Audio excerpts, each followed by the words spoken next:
चलिए, स्वागत है आप सभी का आजीवन पाठशाला यूट्यूब चैनल पे। आज हम लोग इतिहास के टॉपिक पे चर्चा करेंगे और वो भी कविता और शॉर्ट ट्रिक के माध्यम से।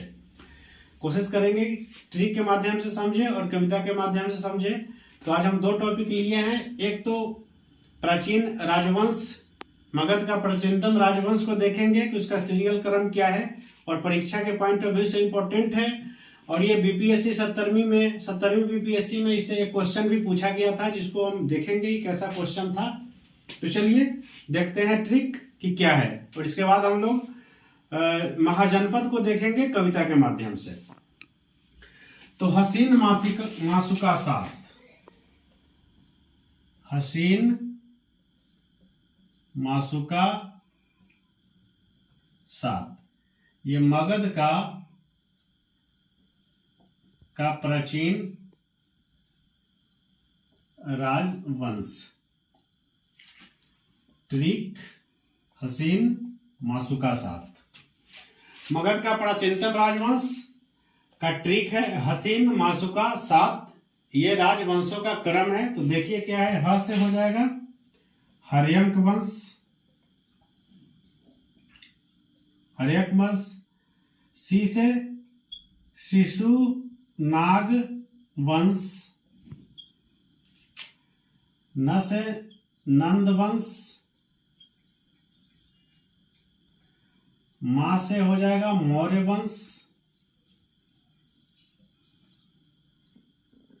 सु से शुंग वंश, शुंग वंश,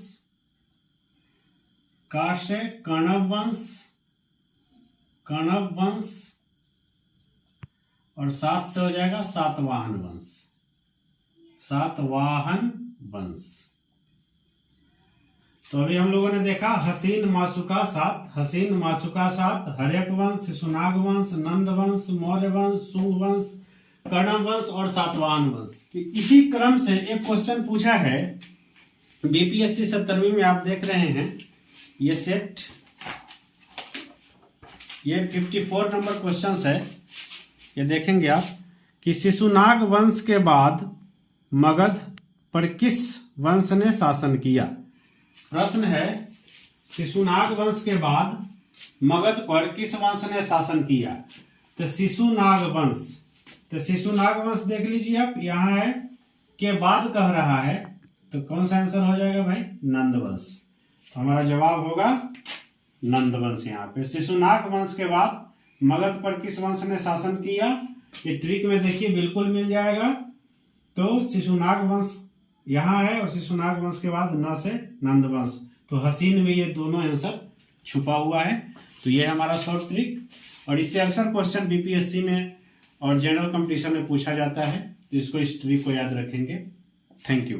और इसके बाद हम लोग देखते हैं कविता महाजनपद काल पर, और आपको लेके चलते हैं 6ठी शताब्दी ईसा पूर्व, जिसका वर्णन हमको बौद्ध ग्रंथ अंगुत्तर निकाय से मिलता है। बौद्ध धर्म अंगुत्तर निकाय में जिसका वर्णन मिलता है वह है महाजनपद।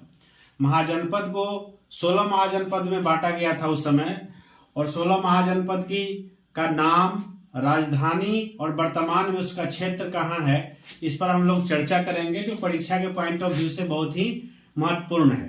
तो देखते हैं, इस कविता के माध्यम से समझने की कोशिश करते हैं। अंग चंपा का ले भागा, कविता में बोल देता हूं कि अंग चंपा का ले भागा, मरा पटना का वावा, बत्स कोई बज्जी वैमु को सराफ है, अब जय मामल कुसा देवरिया पंच अही बरेली, चंडी शक्ति खंड खंड कुड़ा इंद्र का दिल्ली, मत विराज कम हटा रजोरी, सूर में मथुरा मथुरा, अस्मक पोटली गोदा में, गतपा भागा धोदा में। तो इस कविता के माध्यम से हम समझेंगे कि महाजनपद जो है कुल 16 था। महाजनपद नंबर 1, 2, 3, 4, 5, 6, 7, 8, 9, 10, 11, 12, 13, 14, 15 और 16, ये कुल 16 महाजनपद का नाम और उसका उस समय राजधानी कहाँ था वो देखेंगे।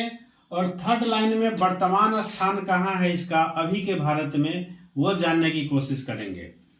तो चलिए कैमरामैन से हम गुजारिश करेंगे कि इसका बढ़िया से फोटो ले लें या इसका रिकॉर्डिंग अच्छे से कर लें ताकि सबको दिखाई दे।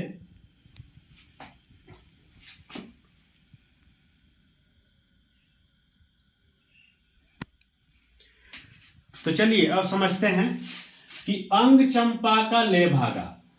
अंग, अंग महाजनपद जिसकी राजधानी कहां थी? चंपा। और ले का कोई मतलब नहीं है, भागा का मतलब भागलपुर। वर्तमान में जगह ये भागलपुर के आसपास का है। तो अंग चंपा का ले भागा, अंग महाजनपद की राजधानी चंपा और वर्तमान में जो स्थान है ये भागलपुर है। तो एक समझ गए हम लोग, अंग, चंपा और भागलपुर। मरा पटना का वावा, म से मगध, रा से राजगिरी या गिरिब्रज भी इसको कहते हैं। राजगिरी या गिरिब्रज राजधानी थी और वर्तमान में इसका जगह पटना है। तो मरा पटना, म से मगध, रा से राजगिरी और पटना, वर्तमान में ये जगह पटना है। का बाबा, का मतलब काशी, का मतलब काशी, वा से वाराणसी और वा से वाराणसी। काशी जो है महाजनपद का राजधानी वाराणसी था और वो जगह आज भी वाराणसी है। वत्स कोई, वत्स जनपद का नाम है, महाजनपद का नाम वत्स, इसकी राजधानी कहां थी? कौशाम्बी और वर्तमान में ये जगह कहां है भाई? इलाहाबाद में पड़ेगा। तो वत्स कोई, वत्स महाजनपद की राजधानी कहां था? कौशाम्बी और वर्तमान में ये जगह इलाहाबाद है। बज्जी वैमू, बज्जी मतलब बज्जी महाजनपद, इसकी राजधानी वैशाली और वर्तमान में ये जगह मुजफ्फरपुर के आसपास का क्षेत्र है। बज्जी महाजनपद का राजधानी वैशाली और वर्तमान में यह जगह मुजफ्फरपुर के आसपास की क्षेत्र में पड़ता है। कोसराफ है, को से कौशल, सरा से श्रावस्ती और वर्तमान में यह जगह फैजाबाद में है। वर्तमान में यह जगह फैजाबाद, को श्रावस्ती, कौशल श्रावस्ती फैजाबाद। अवजय मां, मल्ल कुशा देवरिया, अब से अवंती, जय से उज्जैन और मां से मालवा क्षेत्र, मध्य प्रदेश में पड़ता है ये। अब से अवंती, जय से उज्जैन और मालवा, ये वर्तमान में मध्य प्रदेश के क्षेत्र में पड़ता है। तो अब जय मां मल्ल कुशा देवरिया, मल्ल जो महाजनपद है, कुशामती और ये देवरिया यूपी का क्षेत्र है। तो मल्ल महाजनपद का राजधानी कहां था? कुशामती और वर्तमान में ये जगह देवरिया है। पंचाल अही बरेली, पंचाल महाजनपद का अही छद्र, अही का मतलब अही छद्र और ये वर्तमान में जगह कहां पड़ेगा? बरेली में। चंडी शक्ति खंड खंड, चंडी का मतलब यहां चेदी समझेंगे, चेदी, चंडी का मतलब चेदी, शक्ति का मतलब शक्तिमती और खंड खंड का मतलब बुंदेलखंड, ये भी यूपी का क्षेत्र है। तो चेदी महाजनपद का शक्तिमती राजधानी था और वर्तमान में यह जगह बुंदेलखंड है यूपी में। कुरु इंद्र का दिल्ली, कुरु, कुरु भी महाजनपद का नाम है और इंद्रप्रस्थ राजधानी था इसका और वर्तमान में यह जगह ये दिल्ली में है। तो कुरु इंद्र का दिल्ली, कुरु महाजनपद, राजधानी इंद्रप्रस्थ और वर्तमान जगह ये दिल्ली का है। मत विराज, मत विराज, मत का मतलब मत्स्य, मत्स्य महाजनपद का नाम है विरा, विरा का मतलब विराट नगर, अज्जा का मतलब जयपुर। मत विराज, मत्स्य विराटनगर जयपुर, मत्स्य महाजनपद का राजधानी था विराटनगर और वर्तमान में यह जगह जयपुर है। मत विराज, कम हटा रजौरी, कम का मतलब कंबोज समझेंगे, कंबोज महाजनपद का नाम है कंबोज। हटा मतलब हाटक, हटा मतलब क्या हो गया? हाटक। और कहां ये जगह है? रजौरी। मत विराज, कम हटा रजौरी, कंबोज, हाटक और ये रजौरी क्षेत्र में पड़ता है। सूर में मथुरा, मथुरा, सूर का मतलब सूरसेन, सूर का मतलब सूरसेन और ये वर्तमान, इसका राजधानी मथुरा था और वर्तमान जगह भी ये क्या है, मथुरा। सूरसेन मथुरा, मथुरा सूरसेन महाजनपद का नाम, उसकी राजधानी मथुरा और वर्तमान में वो जगह यूपी मथुरा में है। अस्मक पोटली गोदा में, अस्मक महाजनपद का नाम है, पोटली उसकी राजधानी थी और ये पड़ता है दक्षिण भारत गोदावरी क्षेत्र में। वर्तमान में ये जगह दक्षिण भारत के गोदावरी क्षेत्र में है और एकमात्र ये दक्षिण भारत का महाजनपद है। एकमात्र दक्षिण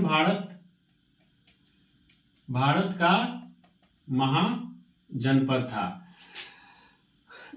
तो अस्मक पोटली गोदा में ग से गंधार महाजनपद, इसकी राजधानी तक्षशिला और वर्तमान में ये स्थान कहाँ चला गया है, पाकिस्तान में। वर्तमान में ये जगह पाकिस्तान में चला गया है। और गतपा भागा धोधा में इसका कोई मतलब नहीं है, इसका तुक मिलाने के लिए इसका प्रयोग किया गया था। तो ये था हमारा महाजनपद कविता, जिसे महाजनपद का नाम देखा हमने और उसकी राजधानी को देखा और वर्तमान में ये क्षेत्र कहाँ पड़ता है इसको देखा। एक बार फिर से हम कविता बोल देते हैं। अंग चंपा का ले भागा, मरा पटना का बाबा, वत्स कोई बज्जी वैमु को श्राफ है, अवजय मामल कुसाद बढ़िया, पंच अही बरेली, चंडी शक्ति खंड खंड, कुरु इंद्र का दिल ही, मत विराज कम हटा रजोरी, सूर में मथुरा मथुरा, अस्मक पोटली गोदा में, गतपा भागा धोधा में। ये था हमारा महाजनपद का कविता। उम्मीद है कि आप लोगों को समझ में आएगा। इसको 2 से 3 बार पढ़ लेना है, रट लेना है, इससे एक भी क्वेश्चन आपका नहीं छूटने जा रहा है। आई होप कि आपको ये कविता अच्छा लगा होगा। आप लोग इसको स्क्रीनशॉट ले लेंगे और कॉपी में नोट करके और इसको पूरी तरह से समझने और रटने की कोशिश करेंगे। बहुत बहुत धन्यवाद।